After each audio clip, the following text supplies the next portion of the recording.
Okay, चलिए last हम आ गए नोमेनक्लेचर तक। नोमेनक्लेचर की प्रैक्टिस के लिए मैं आपको पेपर सेंड करने वाला था, भूल गया। आज इंशाल्लाह सेंड कर दूंगा मैं, ठीक है। सब लोग ज़रा ध्यान से देखिए। ओके, आज हम देखने वाले हैं एक स्पेशल पॉइंट के अपना जो अल्केन है उसमें सीसी सिंगल बॉन्ड है, और इस सीसी सिंगल बॉन्ड में होता है फ्री रोटेशन। क्या होता है इसमें? डबल बॉन्ड में फ्री रोटेशन पॉसिबल नहीं है अराउंड दी बॉन्ड। देखो आप ऐसे उसको मूव करने जाएंगे डबल बॉन्ड तो ब्रेक हो जाएगा ना, बराबर है कि नहीं है? ट्रिपल बॉन्ड में भी नहीं होता है। सिंगल बॉन्ड में फ्री रोटेशन होता है, जिससे यहां पर उसके अराउंड जो एटम्स है उनका पोजीशन चेंज होता है, और जो वो डिफरेंट पोजीशन एक्वायर करता है उस स्टेज को यहाँ कन्फॉर्मर्स बोलते हैं। हम क्या बोलते हैं? हम कन्फॉर्मर्स। तो यहाँ पर वो कन्फॉर्मर्स अपने को देखना है, जरा ध्यान से देखो। एक्चुअली सीसी सिंगल बॉन्ड के फ्री रोटेशन के लिए सबसे पहला जो बताया गया फॉर्मूला वो है 100 हॉर्स फॉर्मूला। कौन सा है? 100 horse formula. 100 horse formula. 100 horse तो पता ना आपको? 100 मील देखा आपने? 100 मील आरा मशीन जिस पर लकड़ी काटी जाती है, उसका आप शेप देखेंगे तो ऐसे ही बनता है, 2 लेग्स इधर 2 लेग्स इधर, बीच में वो रहता है। तो उस शेप की वजह से उसको 100 हॉर्स ये नेम दिया गया है। 100 हॉर्स, 100 लकड़ी को बोलते हैं, ठीक है। तो ये 100 हॉर्स स्ट्रक्चर ऐसा नेम क्यों दिया गया है इसको, जरा ध्यान से देखो। जैसे अगर आप यहां पर देखेंगे, जैसे अगर मैं लिखता हूं CH3 बॉन्ड CH3, तो अगर इसको हमको रिप्रेजेंट करना है 100 हॉर्स में, कंसीडर करो कार्बन नंबर 1, कार्बन नंबर 2। तो यहाँ कार्बन नंबर 1 को एज ए डॉट कंसीडर किया जाएगा, carbon number 2 also considered as dot. ये डॉट ऐसे ड्रॉ किया और डायगोनल लाइन से उसको जोड़ दिया, ठीक है। अब यहां पर 3 हाइड्रोजन लगे कार्बन नंबर 1 को, 1 2 3। कार्बन नंबर 2 को भी लगे 1 2 3, दिखा आपको। और ये आपका आई साइट है, यहां से समझो आप देख रहे हैं, ठीक है। कंसीडर करो आप यहां से देख रहे हैं इसको। तो यहां से अगर आप देखेंगे तो ये पीछे वाला हाइड्रोजन आपको नजर नहीं आएगा ना, पीछे वाला हाइड्रोजन आपको नजर नहीं आएगा, तो वो छुप गया। जैसे अपना सोलर इक्लिप होता है, अर्थ मून सन, बीच में मून आ जाता है तो सन नजर नहीं आता है ना आपको, अंधेरा हो जाता है। तो ये आपने सूरज ग्रहण देखा ना, इक्लिप्स कहते हैं, इसलिए इस पोजीशन का नाम दिया गया इक्लिप्स। क्या कहते हैं इसको? इक्लिप्स।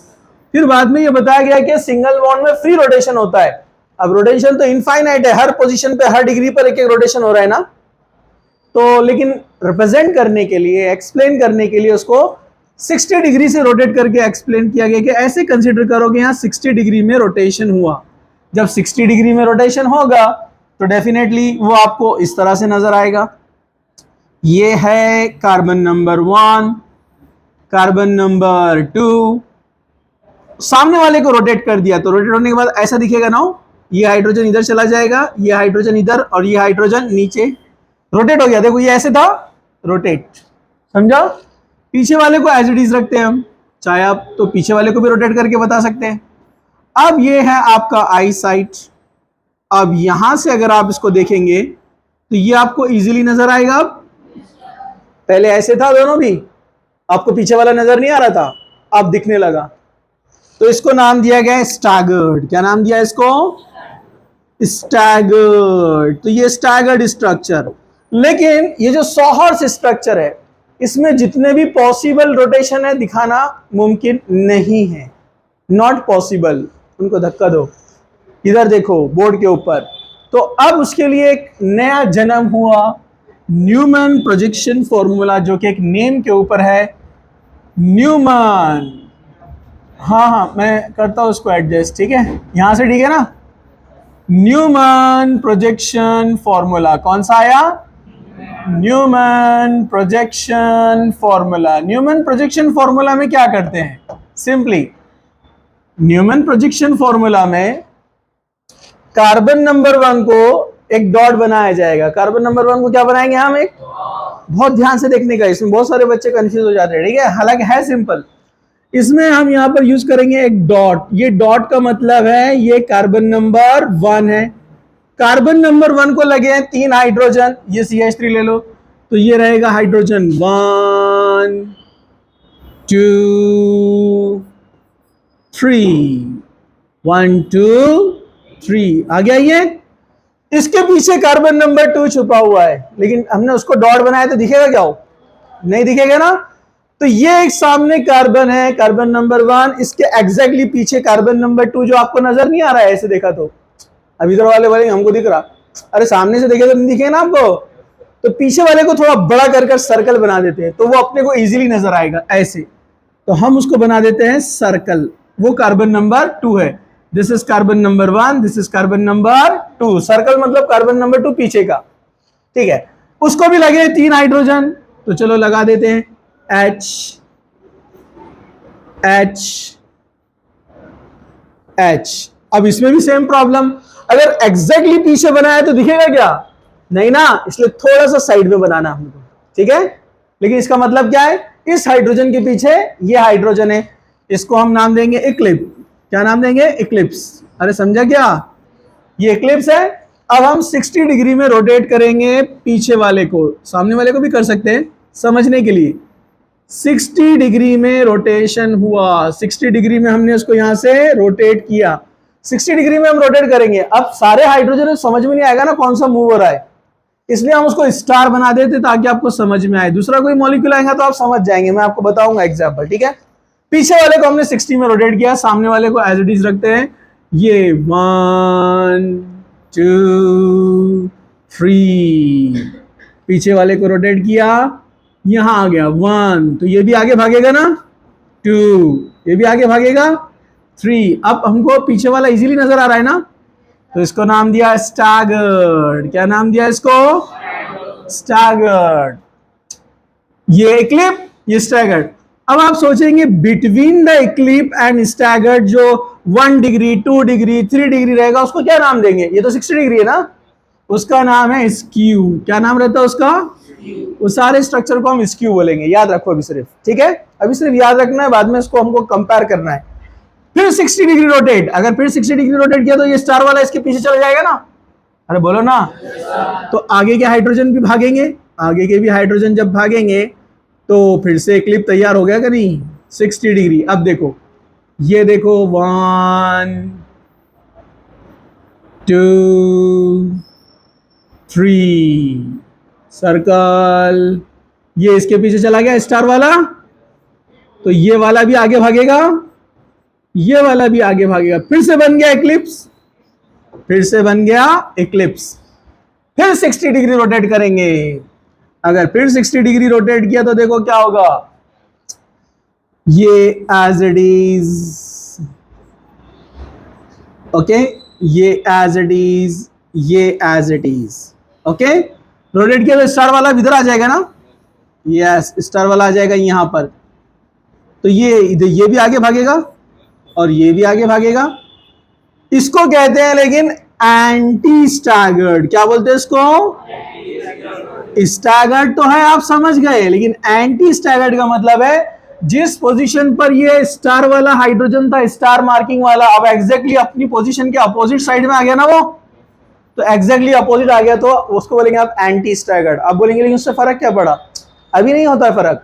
अगर जब इस हाइड्रोजन की जगह CH3 ग्रुप आएगा मिथाइल, और स्टार वाले की जगह भी आएगा CH3 मिथाइल, तो जब मिथाइल मिथाइल बहुत दूर चले जाते हैं तो दोनों एक दूसरे के अपोजिट रहेंगे ना।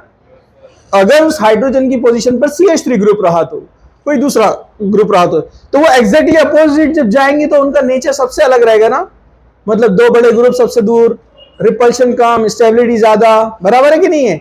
हम कंपेयर करने वाले उसको, सब लोग जरा ध्यान से देखो, ठीक है। फिर रोटेट, फिर ये स्टार वाला इसके पीछे जाएगा, यस, फिर से 60 डिग्री, अब ये स्टार वाला इसके पीछे चला जाएगा। सामने वाला हम एज इट इज ड्रॉ करते हैं, 1 2, यस, 1 2 3, ये चला गया इसके पीछे स्टार, ये चला गया इसके पीछे, ये चला गया इसके पीछे, फिर से क्या बन गया? इक्लिप्स। क्या बन गया? इक्लिप्स। फिर हम आगे बढ़ाते हैं 60 डिग्री, अब ये यहां पर आ जाएगा, यस, ये एज इट इज, ये घूम रहा है, अब ये आ गया है स्टैगर्ड फॉर्म में, ये पीछे वाला कार्बन, इसके स्टार वाला हाइड्रोजन यहाँ पर आ गया है, और ये आगे भागेगा, ये भी आगे भागेगा, और फिर 60 डिग्री रोटेट किया तो वापस से पुराना स्ट्रक्चर मिल जाएगा, और ये सिलसिला जारी रहेगा, कंटिन्यू मूव होते रहता है ये, इनफाइनाइट कंटिन्यू। लेकिन इसमें से रिजल्ट पॉइंट क्या मिलता है अपने को? हाइड्रोजन हाइड्रोजन नजदीक है, हाइड्रोजन हाइड्रोजन नजदीक है इक्लिप पोजीशन में, तो दोनों एटम नजदीक है तो रिपल्शन ज्यादा, रिपल्शन ज्यादा मतलब एनर्जी ज्यादा, तो इक्लिप की एनर्जी सबसे ज्यादा रहती है। इस एनर्जी में क्या होता है, दोनों हाइड्रोजन आपस में टेंशन होता है, स्ट्रेन होता है, स्ट्रेन मतलब तनाव, वो एक दूसरे को ढकेलते हैं, ठीक है, इसलिए इस एनर्जी का नाम यहां पर टॉर्शनल एनर्जी, क्या बोलेंगे इसको? तो सबसे ज्यादा टॉर्शनल एनर्जी यहां पर रहेगा ना, उससे कम कहां पर रहेगा? स्क्यू में, और उससे कम किस में रहेगा? स्टैगर्ड में, क्योंकि आप दूर चले गए ना। अरे भाई दोनों हाइड्रोजन अब दूर चले गए तो रिपल्शन कम, रिपल्शन कम मतलब स्टेबिलिटी ज्यादा, तो एनर्जी भी कम रहेगा ना। स्टेबिलिटी और एनर्जी एक दूसरे के अपोजिट है, एनर्जी इनवर्स रिलेशन में रहता है, किसके? स्टेबिलिटी के अपोजिट रहता है। तो जैसे इक्लिप में था तो रिपल्शन ज्यादा, एनर्जी ज्यादा, स्टेबिलिटी कम, इसलिए फटाक से आगे भागेगा।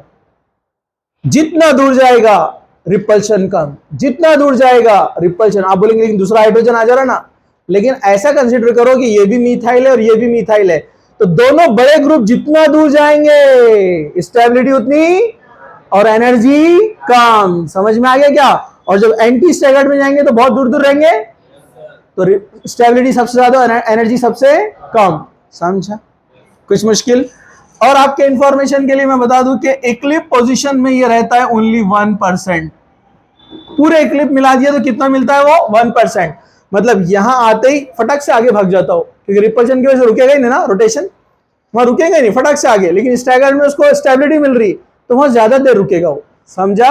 तो अगर स्टैगर्ड और इक्लिप को कंपेयर करें तो स्टैगर्ड मिलता है अपने को 99%। कितना मिलता है?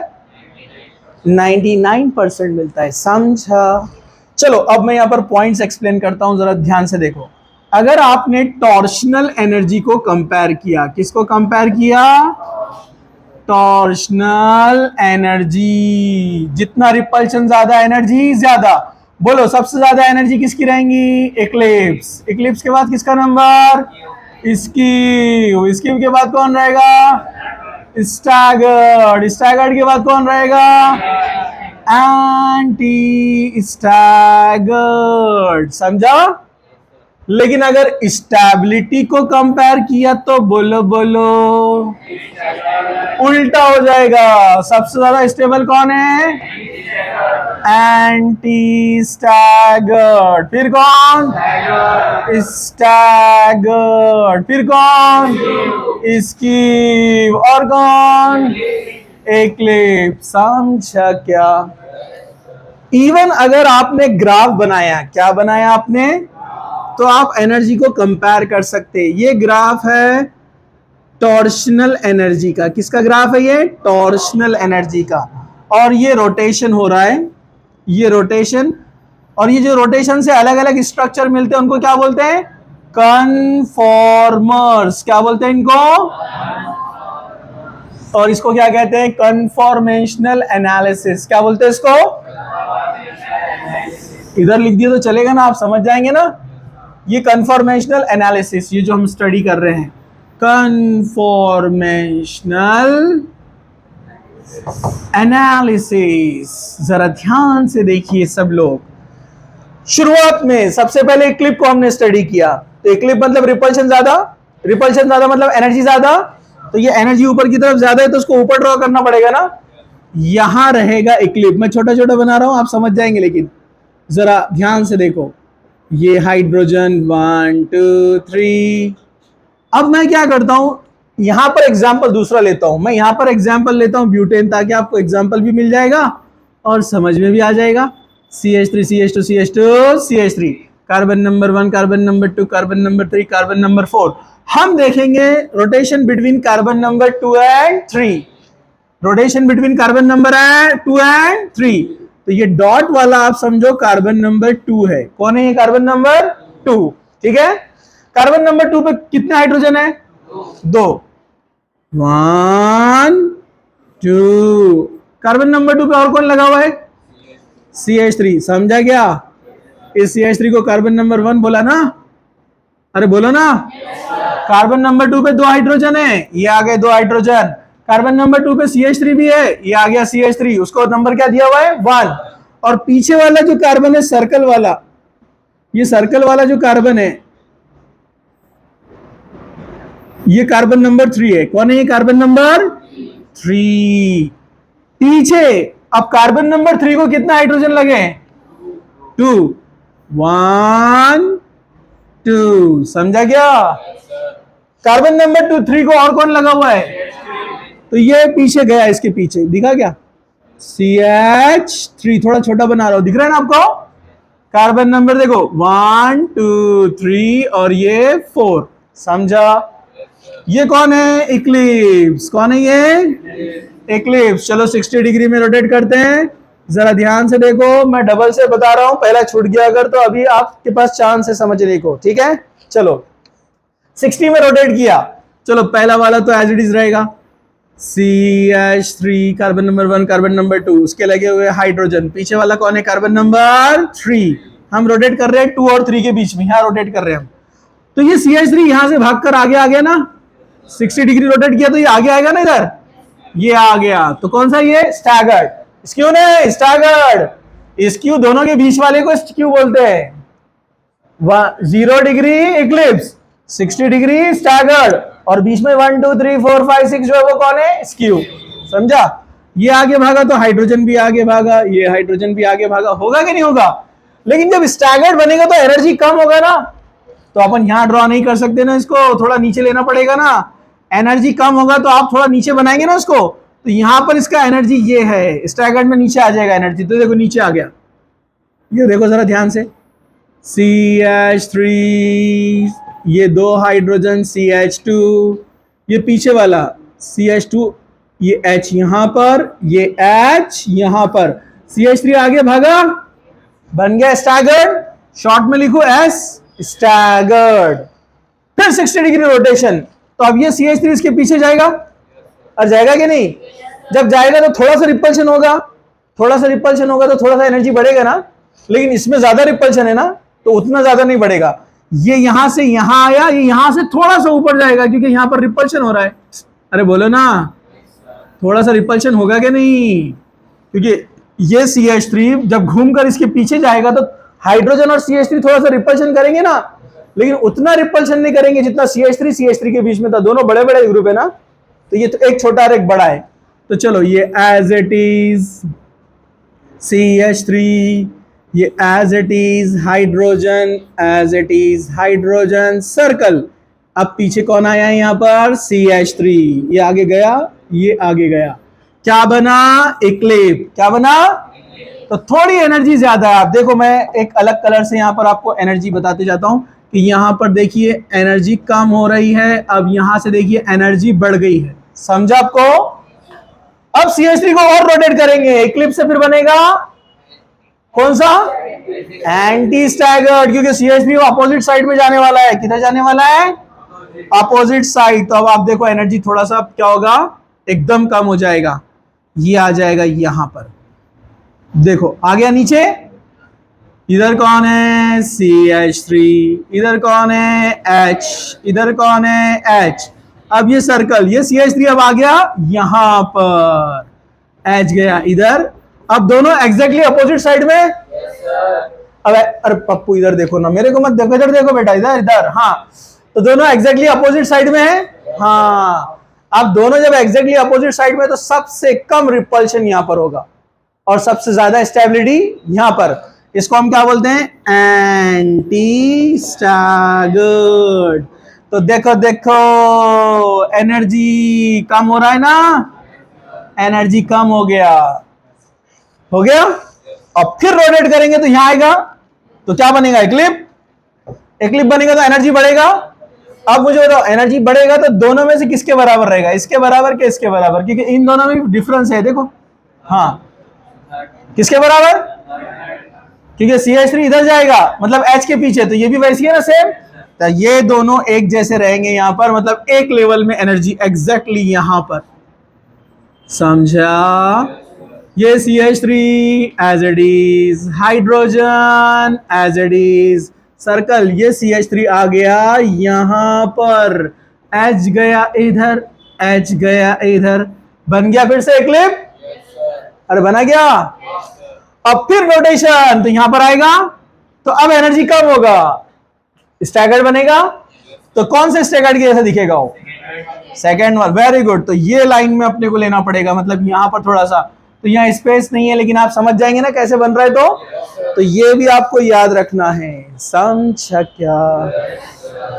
यहां पर रिपल्शन होने से जो स्ट्रेन यानी टेंशन तैयार होता है, इक्लिप्स के अंदर जो टेंशन तैयार होता है, इक्लिप्स में जो टेंशन तैयार होता है, हम इसको क्या बोलते हैं? Torsional strain. क्या बोलते हैं हम इसको? Torsional strain. तो सबसे ज्यादा टॉर्शनल स्ट्रेन कहां पर है? इक्लिप्स में। कुछ मुश्किल? नो मुश्किल। तो ज्यादातर अपना सिंगल बॉन्ड में जो रोटेशन होता है वो किस पोजीशन में होता है? स्टैगर्ड पोजीशन में होता है। मुन्नी इधर देखो, सब लोग जरा ध्यान से, ठीक है? अरे समझा क्या? तो टॉर्शनल एनर्जी, टॉर्शनल स्टेबिलिटी समझ में आ गया आपको?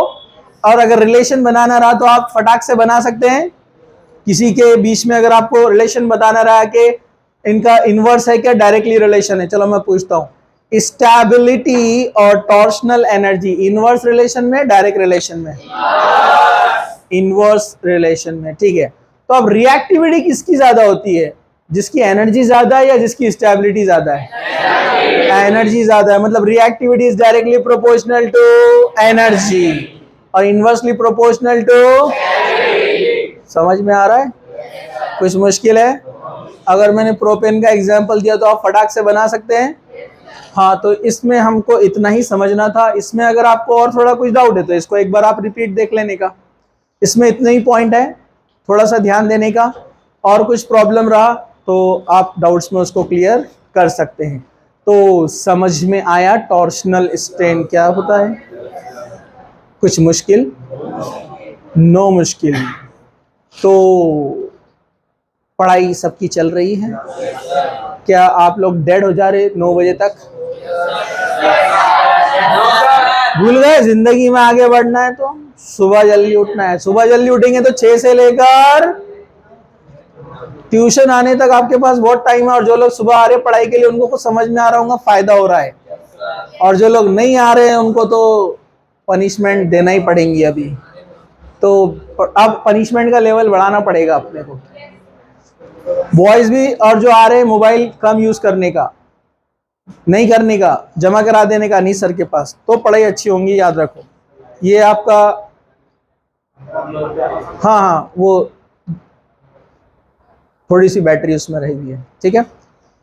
तो सब लोग याद रखेंगे? क्या सब लोग तैयार हैं? ओके। तो कल से अपना चेंज कर दो, जो भी गलती या गड़बड़ या जो भी आपकी हो रही है, मिस्टेक, जो एरर्स है, इसको बंद कर दो पहले।